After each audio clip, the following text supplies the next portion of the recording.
Hello, everybody. Welcome to the Spoonful podcast. I am one of your hosts, Mario Piacquadio. Joining me, as always, Mr. Emmett Watkins Jr.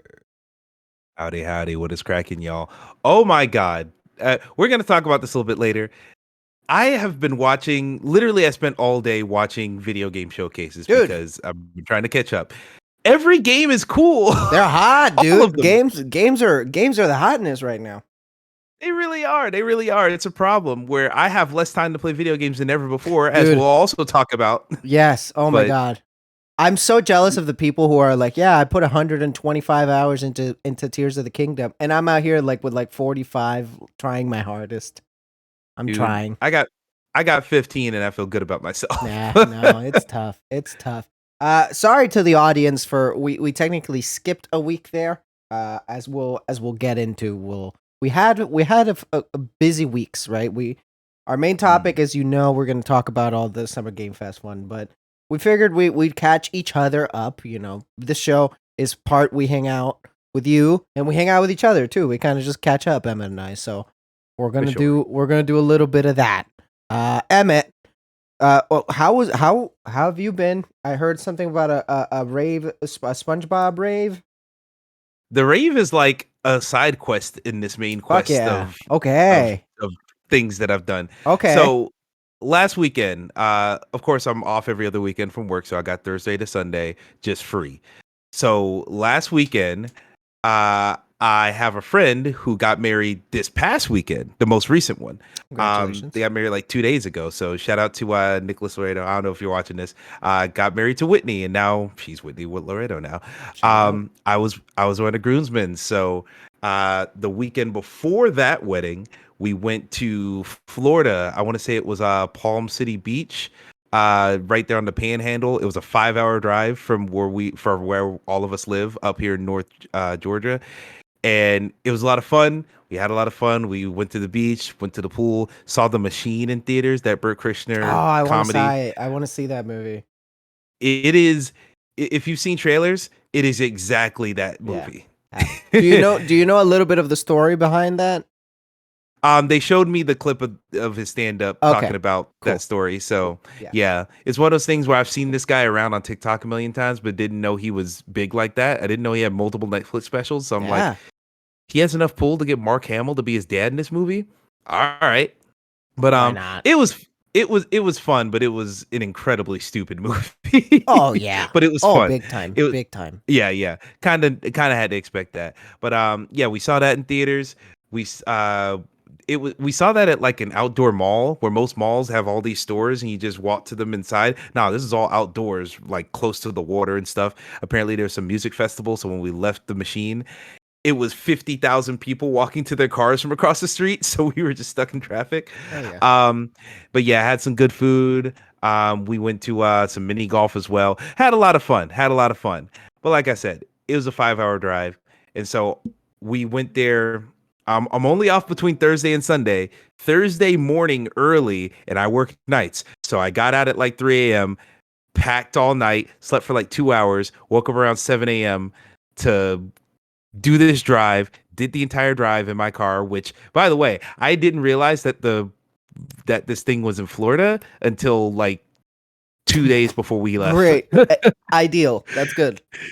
Exactly. So I went from, it's probably like in the Georgia mountains or something. It'll be fine. I'll drive 3 hours to, oh, fuck. Let me make sure I got my air in my tires, my oil's changed because I got to make a trek now in this car.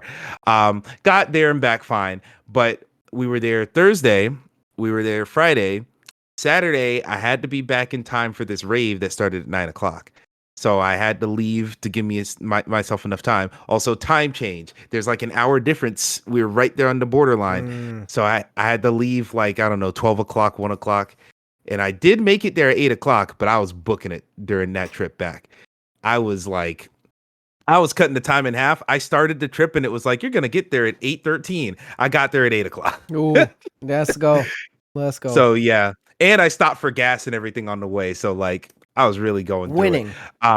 Yeah, winning indeed. So yeah, that's the weekend we normally would have recorded. But I told you before we started recording, I was like, hey, you were busy too, so I was like, oh, thank God I don't have to drive for 5 hours, then go to a rave immediately, and then record a podcast tomorrow. Come on, dude. That's a blast. That's a good time. Oh, it would have been a good time. I wouldn't have existed the next day. Yeah, no, definitely not. So yeah, then go back to work like normal, and then led us to this weekend where we had the rehearsal dinner, then the actual wedding, and the actual wedding was so nice. I was crying like a bitch up there, and I had Oh to. yeah, I love I was crying at the only weddings, dude. one. I loved crying too, but I didn't know until after the fact that Whitney requested us specifically not to cry. Oh, sorry.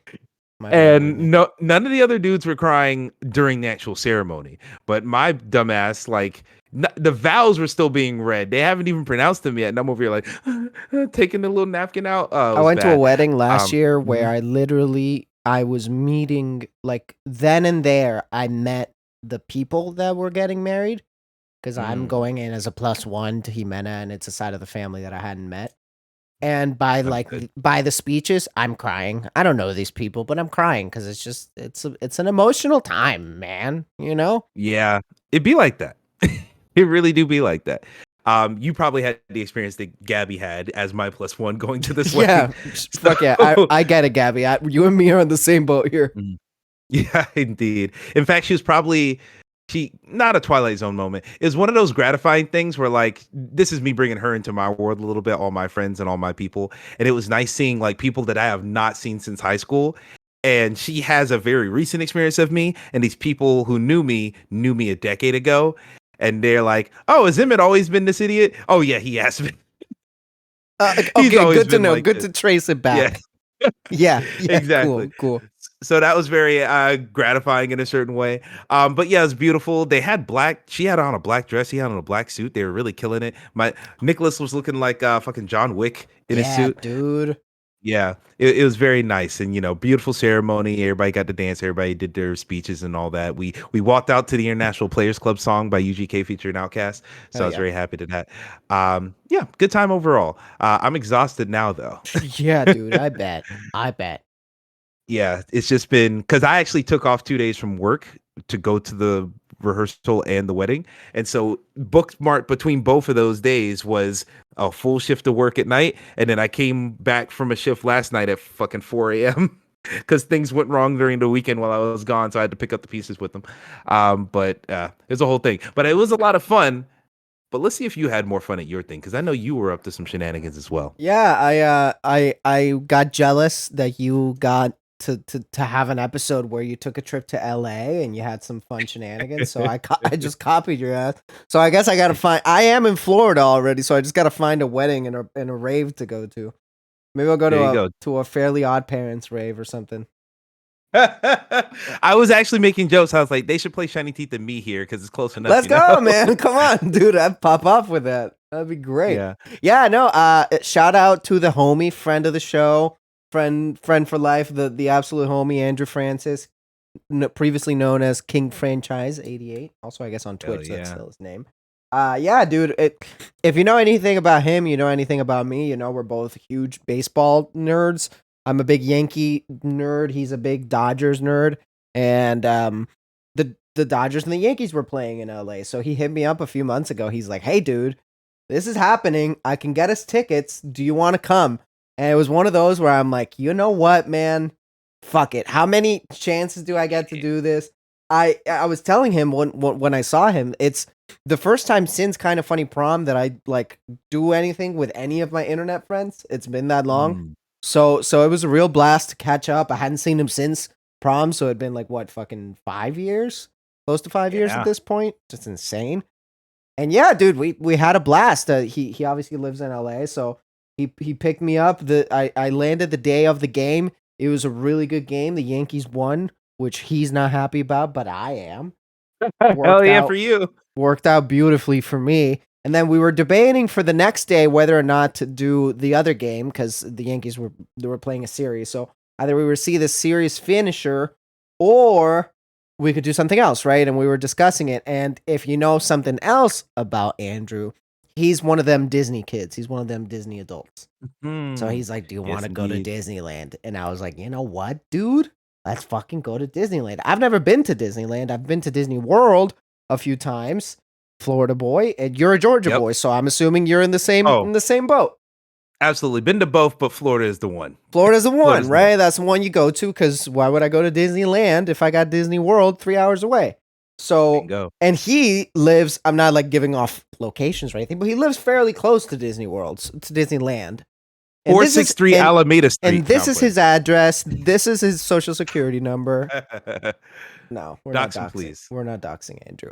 Yeah, and dude, so I was like, let's go to fucking Disneyland. And let me tell you, people, I'm not a Disney adult, right? Like I enjoy Disney plenty. I love it. It's a blast.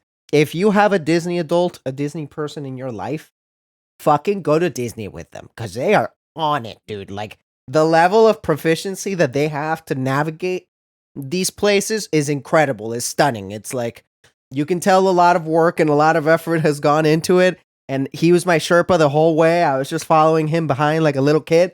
But dude, sick. We counted it. We did 16 rides that day. Jesus Christ. And we didn't even make it. We left near closing. We left at like 11:30 p.m. But we didn't go in at opening. We went in at maybe at like 10-ish or something. And so we got to do a lot. We got to do all the classics, all the bangers that you want. Hyperspace Mountain was on at the time, because they switch them between the two. Hyperspace Mountain and regular Space Mountain? So basically, all right, here we go. Huh. Here we go. Okay.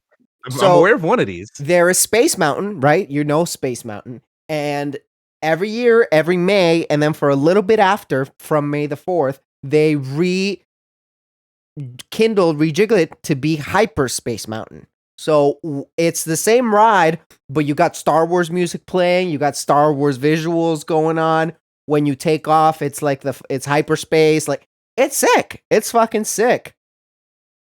Well, I'll be damned. I had no clue they went that hard for even refreshing their old stuff. That's really dude. Neat. I knew that was a thing, but I didn't know that it was a thing there. So I got to see that, and that was awesome. I finally did Rise of the Resistance, which, if you haven't done it, is the coolest fucking ride in the history of rides. It's fucking it's magic.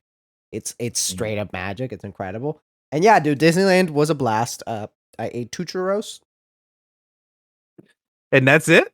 I ate two churros as the snacks, and then our real meal was these Ronto wraps, which they're pretty good. They're Star Wars food. Pretty good. I really wanted to either build my own lightsaber or buy the fucking Cal Kestis lightsaber. I held it because I fucking love that lightsaber design so fucking much. But I don't have a lot of money, and I already paid for tickets to go to LA. So I just held it, and I'm like, man, this is cool. Thank you very much. Here it is, because I can't buy it. Boy, howdy. You literally copied my LA trip to a T. Yeah, man. I'm doing as much as I can over here, man. Oh, I feel you. I'm right there with you, dude. Yeah. Shoot, how you think when I found out, I'm driving to Florida and not just up the road? Okay. Oh, shit. Okay, I got to figure some stuff out over here. Yep. That's not what I thought it was. Yeah. For real. Yeah, I ate In-N-Out twice in my short 3-day trip, so I consider that a success. That wasn't your first time eating In-N-Out, right? Not my first time. My first time was directly after prom. A group of us went to In-N-Out, and we had some food there. That was my first time. I guess this was my first time having In-N-Out sober. Ah, there you go. Did it taste worse or better? It tasted great, honestly. Like a little bit better than I remembered it. So there you go. I enjoyed it. I enjoyed it. The thing that I didn't appreciate about In-N-Out that now I do, and I'm like, damn, because I'm a Five Guys boy. I love Five Guys to death. But if you know, a Five Guys burger is like fucking $20, right? Like, you got to plan out a Five Guys trip. You can't just go to Five Guys on a whim. You got to plan that shit out. The beauty of In-N-Out is that a double is $5. $5. Amen to that. Some Steak and Shake pricing. Yeah, man, it's some Steak and Shake pricing, and it's better than Steak and Shake. That's the beauty of it. That's for sure. And I like Steak and Shake. Mm-hmm. Oh yeah, I love Steak and Shake too. But yeah, gotta shout it out when there's better quality available. Also, I really feel shameful because I had a polyamory joke to insert in there when you said I love Five Guys, but the moment passed. So I'm just coming back to it right now. 8, however many dudes, man. I'm just having a blast over here. As many that can fit. Anyway. Moving on. Hey, how about them But yeah. video games, dude? No, I but will say before we get to video games, yeah, I yeah, didn't yeah. talk much about the actual SpongeBob rave. Oh, come on. Yeah, please. I'll very quickly because the thing was SpongeBob rave started at 9 o'clock. I got there at 8 o'clock. Everyone was planning on leaving at like 8:15, 8:30. We didn't leave her place till like I don't know 9:30 because all the girls came over to get ready to get the Uber, and then they all saw the mirror at the same time. So me Oh, and that's a Richard, problem. my friend, Yeah. me and him just sat down like, well, the girls are gonna A get cute for good another hour. a good mirror in an outing, if there's been Mhm, like an ounce and out of alcohol involved, it's over. That's like a mhm. solid 30, 45 minutes there. And Gabby's got one of those long like two sink mirrors, so like Oh it was man. over. Oh, it's over. all It's all five of them over. just in there putting sparkles on. I'm like, Yeah. all right. No, no, no. That's a that's But yeah, that's where you just live the true boyfriend experience and you just sit back and watch kind of proud exactly. like, yep, now It's it's like, hey, I signed up for this. I had to switch in the car this. anyway, so I Yeah, just piled up exactly. on So tears. oh, I also I got some new ink done since Ooh, you last got that time. in LA? I Or got you did you this. have an appointment for that No, in it was Florida, or is so it that wasn't in LA. It was right before a little bit before I left for LA. My friend who also did this tattoo Mm, for me. He's an artist. Shout out to mm. him, Young Dragon on Instagram. Uh yeah, he for this tattoo he hit me up. He's like, "Hey, I kind of want to do a tattoo like portfolio piece and we're friends, so he just kind of does them for me." And then he showed me this picture of like a Batman stormtrooper kind of mix up thing, cool looking Bat thing, Trooper? bat trooper sort of thing. And he's like, "Hey, I kind of want to do this tattoo because I think it looks cool. Would you be down?" I'm like, "I'm not gonna say no to a free tattoo." And I think it looks fucking Love sick as that. hell. So yeah, It goes hard. It goes it hard. goes Yeah. hard. It goes hard. So yeah, Hmm. those are the You're gonna have a updates. sleeve. But before the show ends, you're gonna have a sleeve Oh yeah, before your life is I'm over. getting tattooed as we're talking. Right down. That's Right. what that faint buzzing is. Yeah, You yeah, yeah, cut it yeah, out yeah. most very well. I got teams, man. I got teams working over here.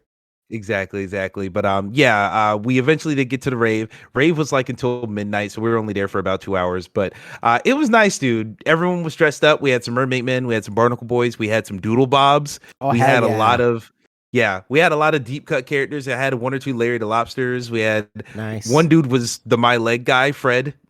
Yes. Was he constantly saying my leg? Every time someone like was motioning at him, like, "Oh, I recognize you," he did the my leg line. So it was Sick, very, sick. Love that very guy. nice. Love that guy. So yeah, it was nice just drinking a lot of remixes to random SpongeBob songs. It was a good time, but it was very quick because we got there late. Yeah, But we took fair. our pictures and it was a good time Yeah, you nonetheless. did what you had to. It's a memory. It's a memory. It'll stay. Indeed, indeed. Good Sweet, times, good times. sweet. Well, we alluded to it at the beginning of the show, but in case Mhm. you've been living under a rock, Summer Games Fest, I guess wrapped up officially, right? I can actually today, I think it officially kind of wrapped up Ish. Look, ish. Summer Games Fest is the whole summer. Yeah, Like it's kind of like religion. It's just always there. I'm just a devout Summer Game Festian. Yeah, it's just present. But exactly. I think technically the last event of Summer Games Fest is opening night live for Gamescom come like early Oh August, I yeah, think. yeah, yeah, yeah. You're right. You're right. But it's trying to cover the entire umbrella of summer showcases, Yeah. but the big I guess the opening main boom bam event and like bow. people gathering. Which, by the way, like I'll say a quick side note. We'll get into some more nitty gritty things that we enjoyed, but I gotta give massive shout outs to the team at Summer Games Fest and Jeff Keighley, and obviously we are kind of funny people, so shout out to the team at Kind of Funny too, because this year's Summer Mhm. Games Fest is the first time that it really felt like old school E3 for me in the way Yes. that like all of the people that I follow were like doing, on the floor sort of videos of like, hey, I just came out of playing Alan Wake 2 and this is what I think about it. And you have that sort of feeling of like the entire video game industry being together. And I don't know, I had that like old school E3 feeling, and it was when I was scrolling through my feed and seeing a bunch of videos like that, it gave me the good nostalgia vibes. So shout out to they're really making it happen out here, man. Yeah, I absolutely feel the same way. When I saw they were doing the Giant Bomb Couch again Yeah, and the dude. random people they had on there this year, I'm like, oh hell yeah, this is what I missed. We're Yeah, back. haven't had that in years. Amen to that. So yeah, thanks Jeff Keighley for starting this again. But yeah, I'm just happy to see everybody, click and clacking, doing things together again. For It's sure. nice. For sure.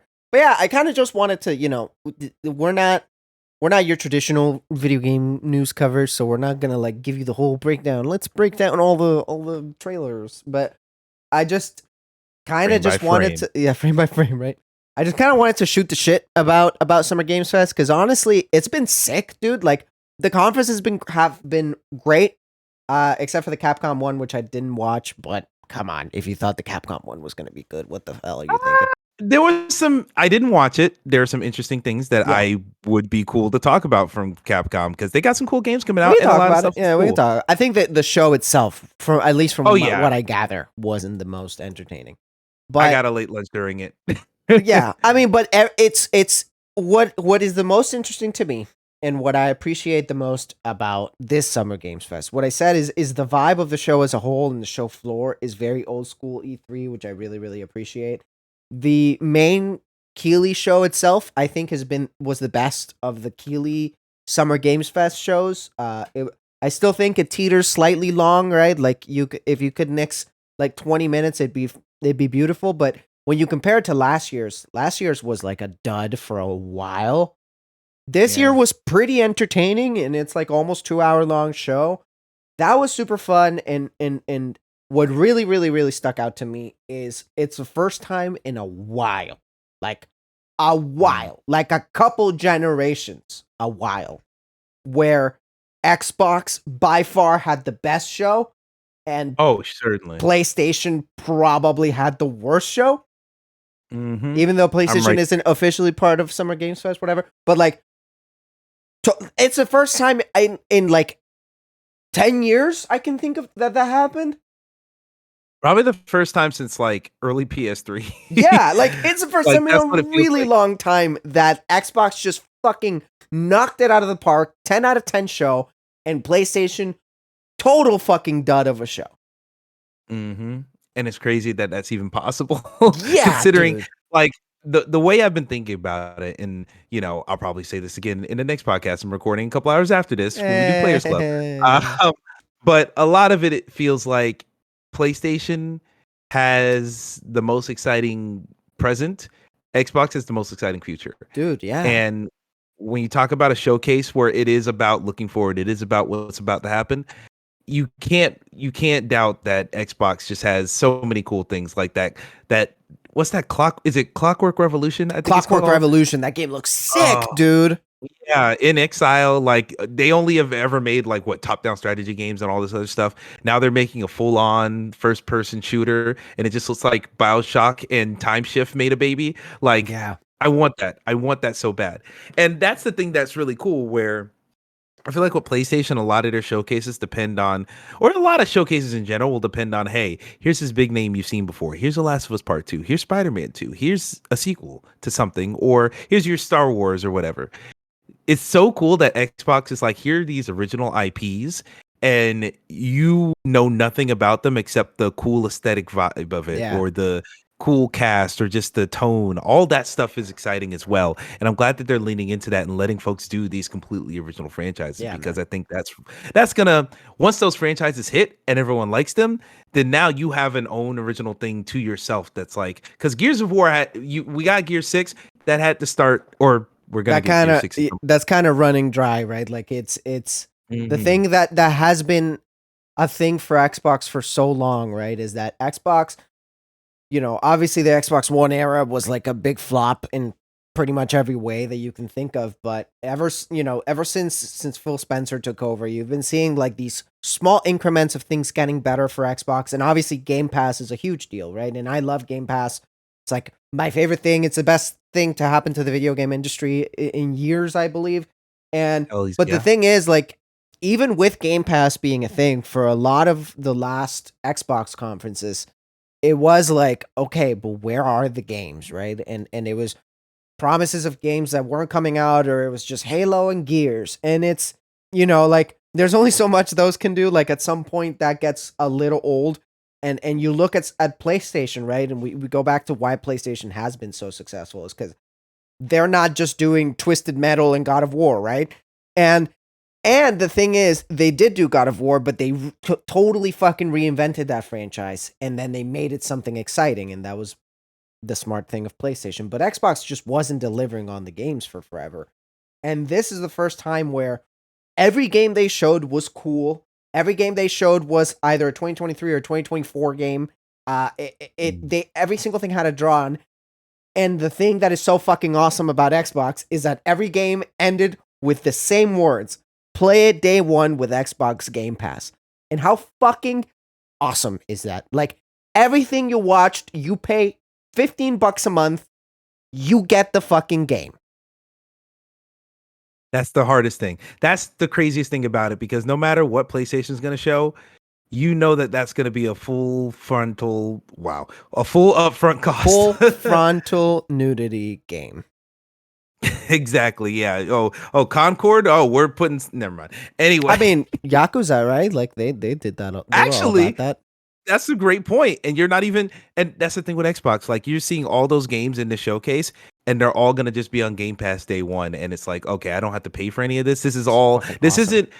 This, you're not trying to convince me on how to spend my money. You're trying to convince me on my own personal interest and wanting to invest my time into it. And I think that's a much more cerebral thing. It's not about making an economical decision. It's not about, with PlayStation and all their live service games, they're like, oh, there'll be hundreds of hours to play, so many repeatable missions, so many things to unlock. Oh, look at these open worlds. Oh, you'll be playing it forever. So many missions to do around the map. At Xbox, it feels like they are more focused on, yes, you got your things like Starfield, which we're going to talk about in a second. Good Lord. But I don't feel like their games are trying to speak to us in a way of saying, look how much there is to do. Look how much content is in the game. It's about the quality of that content specifically, and how interesting it is as a core concept. And that's what I really dig about their showcases for the last couple of years, but especially this one. Yeah, and Starfield sold me finally. This one, it was for sure on a different level. And yeah, we'll get to Starfield, because I think I appreciate about, I always have loved the structure of, like, breaking down the structure of different conferences. And obviously, some of the biggest conference moments is always the one big thing, right? Like, the one more thing, I mean. And the fact when it happened, right, when Phil Spencer is like, and the one more thing you've all been waiting for, the Starfield Direct, my initial gut reaction was like, oh, that's kind of a cop out. Like, all right, yeah, the one more thing is the thing we already knew about. But then I watched the Starfield Direct, and we'll get to that. Yeah. We'll get to that. We were gonna Holy get to hell. that, because that's we're gonna get to that. But the other thing, to finish out the point that we were both making, I think that the coolest thing of obviously having all those games be on Game Pass is that not only is it like, okay, you want to play Fable, it's in, right? If you were interested in whatever game, Starfield, right? You were already into Starfield, great, you don't have to pay for it. But the beauty of Game Pass is it's what you're selling, what you were saying. Instead of selling you on a game, the worst possible thing that can happen if a game slightly interests you is you just download it because it's part of your fucking thing. Like, right? That game, South of Midnight, I think was the name of it, something like that. Oh yeah, the one in the bayou with the mythical creatures. That game looks sick. That game, I love the art style. Whatever it is, it looks awesome. The magic, right? Like, I'm in. If that was a game that I have to pay like 50, 60, 70 bucks for, I don't know. I have to see more, right? Because I got limited money. I don't know. But guess what? It's included, man. I just gotta click install, and it's just so fucking cool, dude. Like, I'm so happy that Xbox is where it's at, because Game Pass and what Xbox is doing is better for people who play video games. It's better for the industry as a whole, and it's just changing the game, man. Like, it's just absolutely fucking changing the game. You can't beat that. Yeah, I'm right there with you. It's really hard to beat that. And fuck, I'm so excited for, like, there was a conversation online about, oh, Summer Games Fest, every single presenter was a white dude and all that stuff. Yeah. And it's like, 2023, that kind of did suck. Yeah, that did suck. And it was like, why are we here doing that in 2023? And it was so cool seeing Xbox start off the showcase with, oh, here's a black guy in this one, and oh, here's Sarah Bond doing a presentation. Shout out to Sarah Bond. It felt like more than half of the games had a female lead, and that doesn't feel like, people be like, people be like, folks say, now shout out to that YouTube series that I used to watch with William Haynes and such. But in any case, people like to say, "Oh, they're trying to fit a diversity quota," blah blah blah blah blah. It didn't feel like that here. It felt like, oh, all these games are just cool, and then it just happens to be revolving around, either a female lead or a person of color and all that stuff. And it was all neat. Everything was really really tight. Totally. Yeah, I couldn't ask for a better type of showcase. Yeah, I'm a little bit sad that what is it? The Coalition didn't show up with either Gear 6 or whatever their next game is. I was kind of really counting on seeing something from them. I'm a little surprised though not disappointed that 343 wasn't there to be like the next season of Halo Infinite. Just so you remember it's there, especially since Fallout 76 is here, Sea of Thieves is here with the really Elder Scrolls interesting Online is there. Yeah, Elder Yeah, Scrolls Online is in here. I could have easily seen a Halo update fit into that little like update area of the show. Mm-hmm. Yeah, just a little 30-second trailer or something just to be like, new map coming. But yeah, very interesting to see they didn't have that. Double Fine seemed like they were teasing some things over the last couple days, and I thought Double Fine would have been here with a teaser of their next game. And a couple other things here or there. I'm also But very that's surprised. exciting though. Year, That's the thing. That's exciting. They didn't empty all their bullets. They showed a lot of really cool stuff where almost every single thing that they showed was super engaging and was fun and was intriguing, and they still got all these things in the tank. Like I see that as exciting, as like for the first time, Xbox isn't just shooting in the dark everything they got, and they're like, I hope you like it, and Fable's gonna come out in maybe like 4 years. Now, like we're actually seeing substantial Fable updates, right? And I know a lot of people are saying it's mostly CG, and I agree, right? Like a lot of the first party things were CG heavy, but I think for some reason it didn't feel egregious this time. I can't quite put my finger on why. I'll say what I think it is. It's less that because we've seen showcases where it's all CG trailers, as in we went to Blur and got them to animate some shit for us. Everything here felt like it was at least in engine. If it wasn't raw gameplay with the HUD and everything on it, it was at least like cinematic gameplay without the HUD, or like this cutscene is clearly taking place in engine. That's almost everything we saw here at the showcase, and I was very impressed by that, very surprised by that. So yeah, everything here feels tangible. It feels like, oh yeah, that's definitely gonna, if it's not 2024 early like they're saying, then it's gonna be late, or worst case scenario early 2025. Things feel close in this showcase, which I think is good for, when you want to make promises, you want to make them feel like they're at least tangible and at least realistic. But Starfield, I can't believe Starfield's coming out in September, dude. How does that dude, feels like it feels like the type of video game someone plays in like like what is it? What's that movie with the headsets and everyone goes to? Yeah, the it feels like world? Ready Player One shit. Yes, it feels like some Ready Player One shit, dude. Listen. First of all, I'm gonna say this. Like, I went from feeling like it was a cop out to say, and one more thing, here's a Starfield Direct, to being like, the Starfield Direct is one of the best one more things ever, just because it's such a fucking it was such a great showing of the game. The thing for me is, I love Skyrim, right? A lot of people love Skyrim. I really enjoyed Fallout 4, but obviously Bethesda Game Studios, they've been on a bit of a downward trend, right? Probably starting with Fallout 4, where Fallout 4 was a good game, but it didn't have that next gen step up that a lot of people were hoping it would have. It was very much so a Bethesda Game Studios game, just a slightly prettier, right? But extremely janky. The gunplay was better than it's ever been, but the gameplay was so bad that it was just fine. The gunplay was better, but like in comparison, not. It's like it wasn't Call of Duty. No, it wasn't, right, and it wasn't close to it. It wasn't even like Far Cry, right? Like it left a lot of people wanting a little bit more, and then you get into like Fallout 76 and that whole thing, and but hey, Bethesda Game Studios was kind of in need. I know, right? Just cats appear. Was kind of in need of a big one, and she comes back. The thing is, for forever, right? Todd Howard and the team had been talking about how Starfield is that game that they have been dreaming up for decades, but they weren't able to do, and they didn't have the tech. And all of that kind of sounded like sound bites for a while, right? Like you could see how, but I think I wasn't the only person that was like a little hopeful but a little scared for Starfield because so much is lingering on that game. So much lingers on the legacy of that game, if you will. And although I had been excited for it, I was more cautiously optimistic for it leading up to this. Right, I was excited to watch the direct to see if they could sell me on it. Boy, they sold me on it, man. It's all I've been thinking about since yesterday. Mm. See, I'm in a slightly. I was probably at a lower point before seeing the Starfield direct because I remember when they showed off Starfield really for the first time last year at the last Xbox Yeah, showcase. I remember seeing that and being like, man, it seems like the big deal about this game is the scale. It seems like there's so much to do. And at the time, it felt like there's so much to do at the cost of any of that content being interesting on its yeah, own. Like it seemed like, oh, we have a dozen or we have a thousands of 1,000 planets that you planets. can Yeah, explore, yeah. but like none of the planets are going to be all that interesting. None of it's going to be all that, fun to do. It just felt like it was flat. Like what is it? A wide ocean that's super shallow.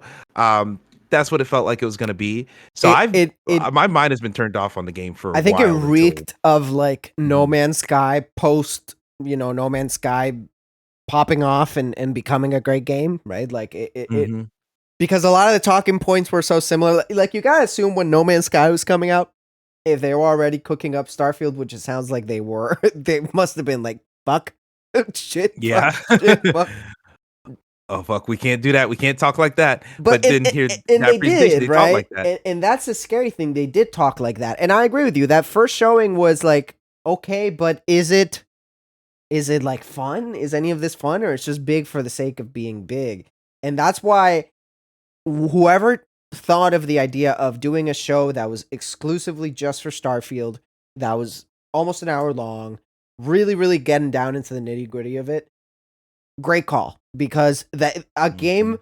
of this scope and a game of this sheer ambition Magnitude. and Yeah, magnitude magnitude. needs something like this, right? So I'm glad that they did it, man. Because holy shit, dude, this I tweeted about this. This is the first time in a really long time that I have seen a game and I'm just in awe of how any of this is real. Like genuinely shocked that this is a real thing that you can do. Yeah, I'm right there with you where it just seems it's you know what, it's less that I'm like, "Oh my god, I can't believe you can do that in a game," and it's more so that they just brought it down into terms I can understand because a lot of it was, "All right, it's this big massive world. I don't know how you even traverse all this in a way that's like intelligible." But hey, now they got the warp drives, now they got the ship combat. Now you're seeing the nitty-gritty of that specific part of it. And it's like, okay, you get to explore, you get to shoot stuff, but like Bethesda shooting isn't all that great. And so I'm like, all right, how are they going to improve on that? Is this going to be anything worth investing into? Then they had that whole combat section here where it's like, The combat hey, looks we great, dude. combat looks quite a bit better than Fallout 4, and they have all the weapon mods, which is a thing I really liked in Fallout 4. So I get to customize all my weapons, and it looks like they have so many creative types of weapons. Like you got Yeah. your ARs, grenade launchers, SMGs, all that random stuff, but like they all have like weird components and weird like hmm little odd chambers that come out the side and stuff like that. It The just looks very unique. Totally. And the level of depth, it's very reminiscent of things like, the new Zelda games where like things that should make sense do make sense. Like when they have that little bit when they're talking about if you're in zero gravity, if you're firing bullets, you get pushed back. So it's better to use an energy weapon because then you don't get pushed back. That's one of those like little tiny little things that should make sense, but is really hard to make sense in video games, but they are Hmm. going the extra mile to do it.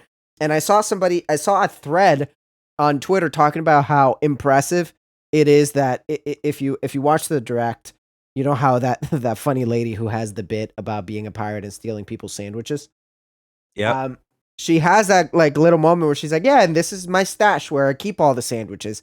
And the fact that the game does that, that it remembers where you leave sandwiches despite being that giant, is like a marvel. That it can actually do that Yeah. is incredible. And the sandwiches look really good. They look great. They look Like, awesome. and they flop realistically like bread does. And I'm like, what the you Impressive. didn't if this is just a sandwich puck, I would have understood considering the scale of this game, but Dude, no, have you it's seen really the what it is. comparisons on Twitter of the showcase from last year and this showcase? It feels night and day because I remember that showcase from last year looking very stale.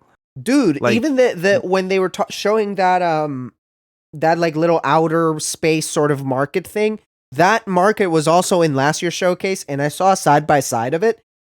It looks like the first one is from Starfield and the second one is from Starfield Remake. They look completely different. It's incredible. They really needed that extra year of delay polish because I think it really helped the game, man. Mm-hmm. On the other hand, they probably could have put out Redfall right then instead of delaying that. Yeah. But hey, we know what happened there. But yeah, Starfield is just a really good example of something where I wasn't excited for it, but the fact that they dumbed it down for me and said it's basically Fallout 3 or Fallout 4 in space, then it's like, okay, now I can see how exploring all these places will be fun. And also showing like some of the story stuff where it's like, hey, we'll have side quests. You'll have traits where you can like have your family here. And you can have little one-off things with your parents and stuff. You can have a side quest with your grandma that you just meet in space. Like that's the type of goofy shit I want. Because I was very concerned with like the vibe and the art style of this game. It feels very like not generic, but very classical, if that makes sense. Like it feels very like the type of space that they depict in like Apollo 13 or like ET. Well, like and they talked about it, right? Like that they coined their term NASA punk, as in like it's all NASA, you know, it's all the NASA related, like like actual true real space exploration, but punk in the way that, you know, they take it a step further. And that's I agree with you. It's interesting because it doesn't look particularly unique, but at the same time, it has a very sort of like down to earth look that I appreciate, where you can see things looking like that in some world. I dig the art style and the way that the ships look and all that. I really dig it. Mm-hmm. Yeah, I like that stuff too, but it's more so that I was like, it can't all just be that, because if this is a game this big that I'm gonna play for this much time, I need some quirky stuff in there. And they showed a little bit of the quirky stuff. They showed the anxious fan who loves you and just follows your every whim, and then how you could just shoot him in the back if you want to. Yeah. Like, do you know the like that bigger story behind that guy? Not the bit. I know he was also in Oblivion. Yeah, but I don't know anything more than that. He's like a meme basically from Oblivion, and he's also in Elder Scrolls Online, I think, or something like that. So, oh wow, it's pretty cool that they're. One thing I appreciate, right, is that this game looks This game looks like what a lot of people wanted Fallout 4 to be, right? Like a Bethesda Game Studios next gen, next level RPG, right? Because they were doing it for a while, right? With like Oblivion to Skyrim. That was a jump that felt next gen and felt impactful and was big for what it was, right? And we hadn't gotten that in a bit. It had gotten a little stale.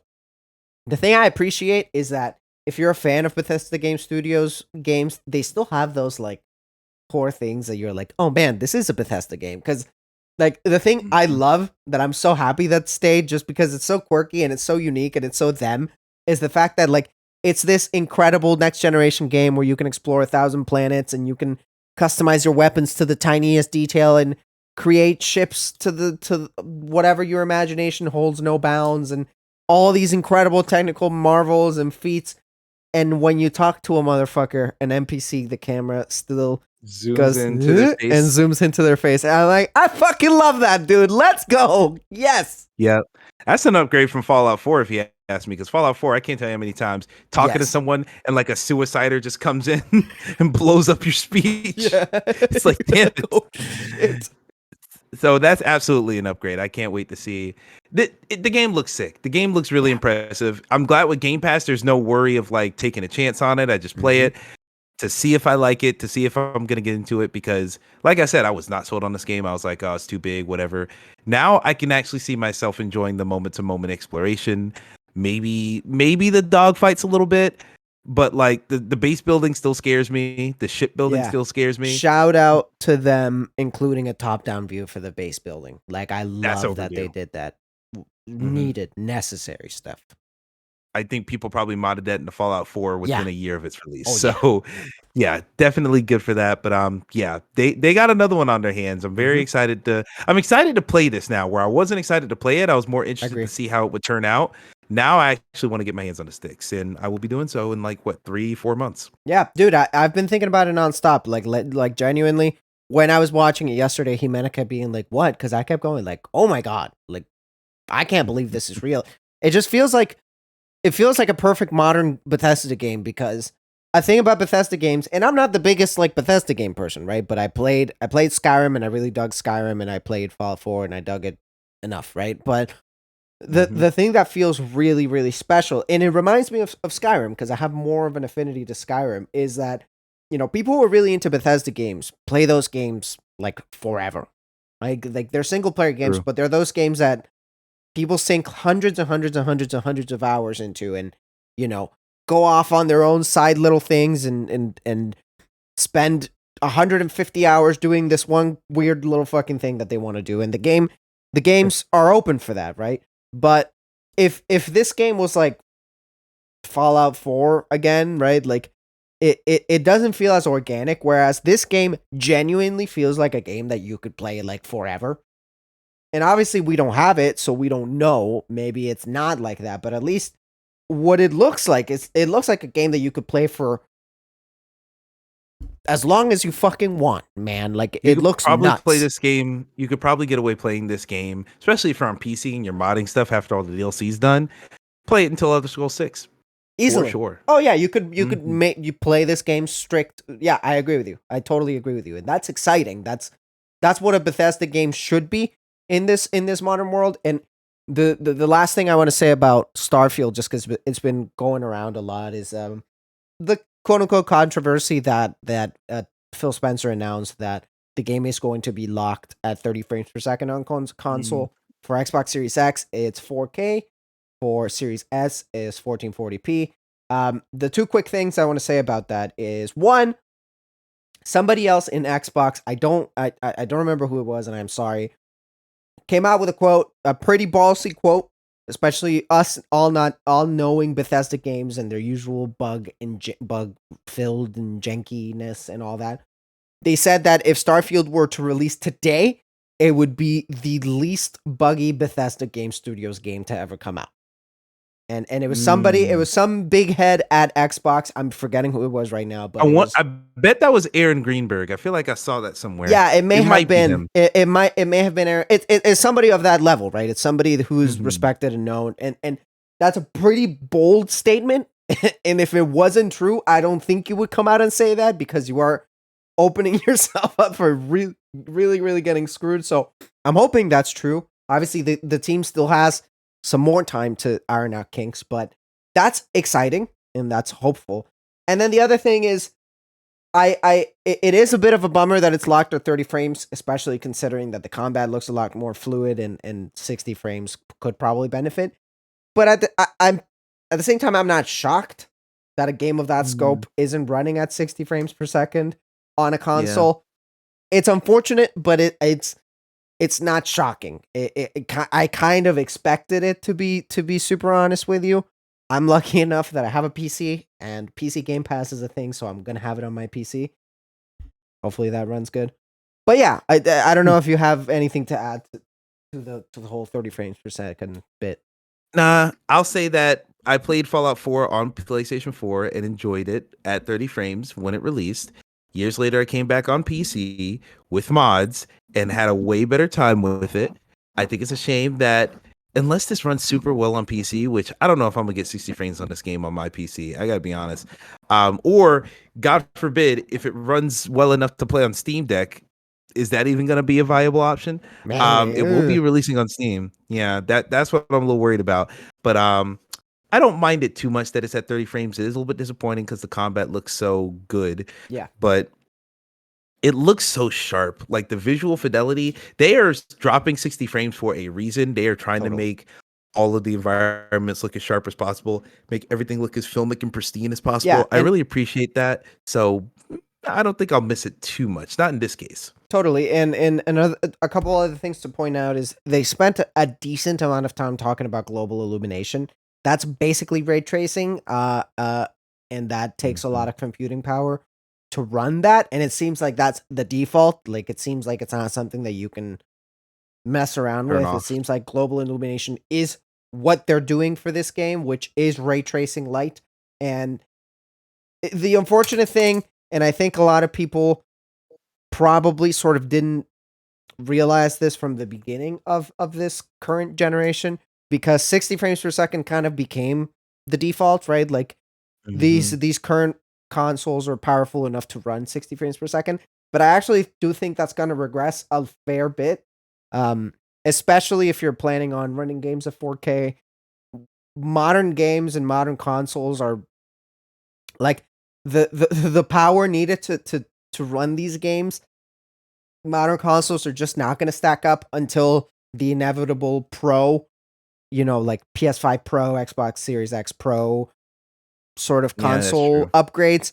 I think for our current base models, it's gonna be hard to run 60 frames per second on games as ambitious as something like a Starfield, right? It's just it's not gonna happen. I have a 3080 in my PC, and I'm gonna be playing this game on PC, and I'm pretty sure I'm gonna go around 60 frames per second, but I'm not expecting to run like 120 frames per second on this thing, because it seems like it's a really demanding game.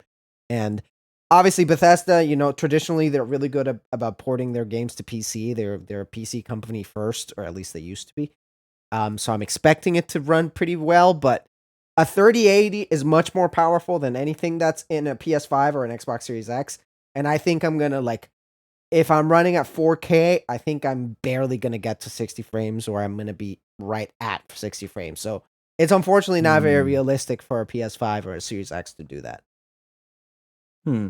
Yeah, we'll see. I don't know. I trust them to use that 30 frames per second cap and do something with it that's good. I agree. I played Fallout 3 and loved it at 30. I played Fallout 4, loved it at 30. Skyrim I played for almost 200 hours That was a and, 30, yeah. yeah, exactly. So, it's not like it's a deal breaker, but, it would be nice to see everything hitting 60, but it's always a choice. It's always a choice of what you want to focus on with your graphical style, and they want to focus on resolution. So, if that's the case, something's got to give. Yeah, yeah. And before we start wrapping it up, I didn't get a chance to watch everything just because I'm fairly Ooh, busy. I watched the Xbox stuff, and I kind of kept an eye on the Ubisoft stuff today. I didn't fully get to watch it, unfortunately. Some cool stuff on the Ubisoft side. Star Wars Outlaws, which they showed at the Xbox game, and then they showed gameplay in the Ubisoft Forward. Looks sick. That game looks awesome. I'm in on Star Wars very. games. I'm out on everything Star Wars. Like, I don't watch the shows. I'm not really interested in the movies, but the games, I'm all about the fucking games, man. Game looks awesome. Even Certainly. The Avatar games, like basically Far Cry Avatar. That's kind of cool. I probably will play that just based off of the fact that it's just Far Cry Avatar. I like Yeah, Far Cry. that looks pretty fucking cool. But is there anything else that you were watching that you were keeping up with that really stuck to you? Because for me, my thing of the show is Starfield and just Xbox's performance as a whole. I'll say Xbox's performance is definitely, as far as an entire showcase, which one was the best? Yeah, it's Xbox. But I am so surprised by the fact that I am finding so many things. I'm being interested by so many of the games I'm finding, so many of the games I'm seeing. Yeah, dude. Like, for example, the Devolver had their showcase. They had a game called Baby Steps, which is uh from a lot of people, including Bennett Foddy, who did Getting Yeah, Up. yeah. I know what Yeah. you're talking about. That game looks super cool. Yeah, it looks cool in like a stupid way Yeah, like because Octodad it's a sort literal of. it's Octodad, but like realistic graphics and like actual human bodies and you Let's go. controlling the feet in real time. Like that looks ridiculous. So I'm excited for that one. I was watching the Future Game Showcase and they showed two games. I was actually halfway through it when we started recording, but two games I want to shout out from there. On Guard, which is a like it's like a cartoony kind of Ratchet and Clanky version of like a Three Musketeers type of game. It's a lot of fencing. It's a lot of like getting into sword fights and kicking people into obstacles around the environment. And it's like 3D behind the back camera. Like it looks like a full scale like I could see an Insomniac making something like this. Like it just looks inspired. It looks colorful. It looks very fun, not just in a gameplay sense, but just in a tone sense. And the demo for that is on Steam right now. So check out On Guard.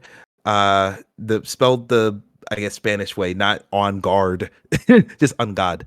And also Mars First Logistics was another game. I think that was in maybe that was in the Future Games showcase. No, it wasn't Future Games. Maybe it was the Wholesome Direct. I saw too many. Oh, Day of the Devs. That's where this was. Day of the Devs. Mars First Logistics is basically you're making different Mars rovers with like a bunch of like Lego type pieces, Cool. and you're doing deliveries. So you have to figure out, okay, I have all these pieces. I have to get this gas tanker to the other side of Mars. How do I get it to lift the tank up onto the vehicle in the first place? And then I have to transport it and keep it stable the entire time. Nice. And it's giving, just looking at the trailer, it's giving big what is the game with the power wash simulator. It's just a very simple game, very simple art style, but it's a very simple like, all right, let's get this item. We have to figure out how to pick it up with the physics, and then learn how to transport it without it tumbling over or breaking. Like it's just one of those satisfying games, and that looks really neat. Hellscape, it basically looks like Devil May Cry Tony Hawk. Fuck yeah. And that just looks like it's gonna be great. And yeah, I'm still looking through a lot of these. I want to watch all of the Wholesome Direct, which I haven't gotten to yet. I want to finish this Future Game Showcase, but oh my God, there's so many games. Oh, Lucky. Ooh, one more. This is the last one. Laika Age Through Blood.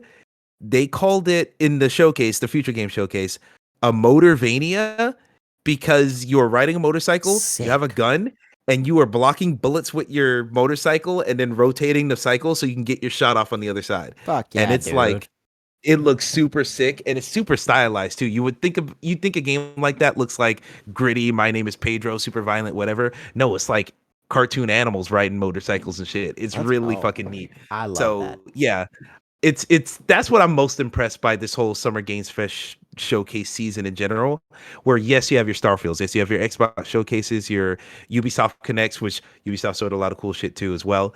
But I am impressed by every game here. Like, I'm watching these showcases, and it's very rare where I'm like, all right, I'm checking out. I'm not paying attention at all.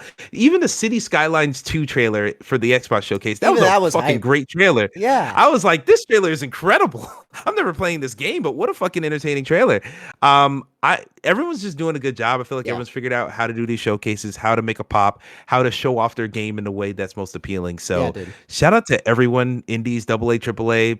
Everything across the board is great. Can't wait to consume more of this stuff. Honestly, for real, yeah, because I don't know if you feel the same way, but I had been like just a little like not burnt out, but just less interested than I usually was for video game showcases and things of that nature. Mm-hmm. And the thing that was a bummer is that the PlayStation Showcase was the first time in a while that I found myself like really fucking excited for a showcase, like leading up to it, like anticipating and waiting, like, oh, this is gonna be sick, this is gonna rule. The way, I used to feel before every E3, right? And I hadn't felt that way for a while, just because we had gotten, I don't know, with this new era of video game showcases, I felt like we had gotten a lot of all right showcases and not a lot of great showcases. And obviously the PlayStation Direct, the PlayStation Showcase was a big old disappointment. Well, like no case. It was because there's nothing in there. There was fucking nothing. It was a big old bummer. So, I still was watching Summer Games Fest this year. I'm like, I'll watch them, but I kind of felt jaded. Like, man, I don't know. Like, video game showcases suck now. And this brought me way back, dude. Like, this was so exciting. The games were so cool. There's so many games that I want to play. I'm so glad that they did the thing. It feels like this is the best Summer Games Fest yet. Mm-hmm. Yeah, I absolutely agree. It's the best Summer Games Fest yet, because since Summer Games Fest started during the pandemic, the only shit you had to show that first year was the stuff that was pretty much already done before the world ended. Yeah. And then after that, it was whatever we could scrape together while people were busy trying to figure out their shit for a year and a half. And now, several years removed from the biggest spike of the pandemic and all that stuff, it seems like people are starting to get their footing. Games are starting to come out with a regular release cadence. Things are starting to get back to normal as far as game development goes. That's why September and October this year is already like too many games. Half of them should Oh get my delayed. god, it's nuts, dude! Like, and I'm thinking of August too because I have Armored Core that I'm excited for. So Mhm. Armored Core, and then all the September games, all the October games, Lies of P and fucking Starfield coming out within like a couple weeks of each other is fucking crazy. On Game Pass, no less. That's fucking insane. Both of them fucking hell, dude. Shout out to Game Pass, but come on, man. It's a problem. I got too many games to play. Yeah. And then November is going to kill us as well. And then you can't even say, oh, December we get a break. You have Avatar and then Warhammer 40K Space Marine 2 dude. Fuck, is dude. in the winter. Like we're in trouble, but that We're just in goes to trouble. say, hey, people have figured out how to make games in this new world. People have figured out how to make their processes work. And now they're working.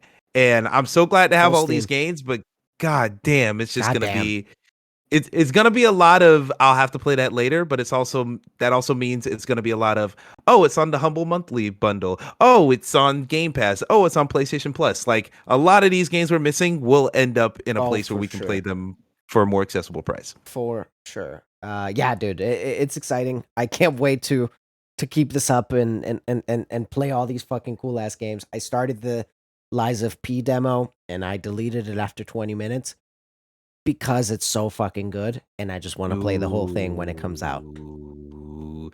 I gotta be on a podcast in an hour and a half. Don't make me sit down and play that fucking demo, Dude, it because is fucking excellent. Like so good that again, I played 20 minutes and I was like, I'm in.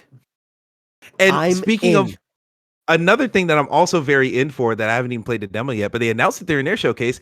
Capcom got the Ghost Trick Phantom Detective demo. It's out on everything right now. I've been wanting to try Ghost Trick for fucking ages, and I'm so excited to play that remaster when it comes out in at the end of this month. What's the name of that? Oh my god! There's that awesome fucking puzzle game. Hang on, sorry, keep going. Also Capcom? No, I don't think it's Capcom, but they also dropped a demo today. I'm going to find the name of it because I have to. Viewfinder, that dope ass game. I have that in one of my tabs. Dude. I gotta find it, but I was downloading that too. There's a demo out, and I'm going to install that as soon as we're done here because that game looks awesome. Viewfinder looks good. Also, shout out to Don't Nod. They're putting out like 3 games this year. Yeah, what that climbing game looks so fucking cool. Yeah, Jusant I think also has a demo out. Yeah, what the fuck? Demos are back, baby. Let's go. Dude, I'm so excited. Demos are back. I can't wait for all the broke children like me who only had demos for most of the year. Dude, they are eating so fucking well right now. That Lies of P demo when I was 13 would have fed me for years, dude. Yes. Years. Oh my god. I'm telling you, dude. I can't. Man. I was about to say something really charged considering I just attended a wedding with my girlfriend, but I'm not going to say that. We're going to backtrack that one. We will. We're going to walk it back. Dude. Call me in 5 years. Maybe I'll say it. Fucking video games are so fucking back, man. Like, for real. Oh, yeah. What an awesome time. I'm still playing Zelda, but man, I can't wait for all these games to drop. I don't know how I'm going to find the time. Because dude. as a side note, just for me, my fall semester is so busy, and I don't know how I'm going to play all these fucking games, and I'm scared, but I need to play all these games. Buddy, I'm going to tell you right now, when I was in school and fucking Saints Row 4 came out, and I said, hey, I'm not going to play Saints Row 4 because I got school. I'm not going to buy it on my PS3. In fact, I'm going to leave my PS3 at home while I go away to college for the entire fall semester. And who got a laptop for Christmas that could run Saints Row 4? And here I am about to go back next year. So here we go. So that's how you end up.